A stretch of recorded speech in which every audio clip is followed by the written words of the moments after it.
Hello, good afternoon mga mareng. Ngayon ko lang i-upload ang aking video kaninang madaling araw. So early morning, nagsasaing tayo.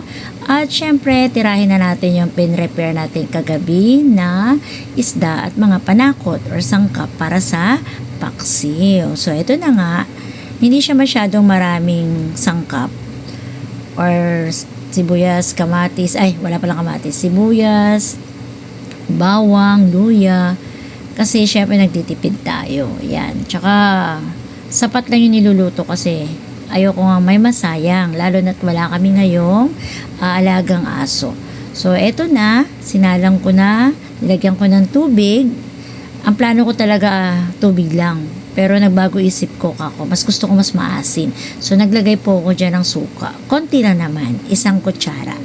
And then ayan na, pagbukas mo pala ng palayok, amoy na amoy mo na yung asim. At talaga nga naman, nung tinikman ko sa school, kasi sa school lang ako kumakain, hindi ako kumakain sa bahay. At napakasarap naman talaga. Thanks for watching!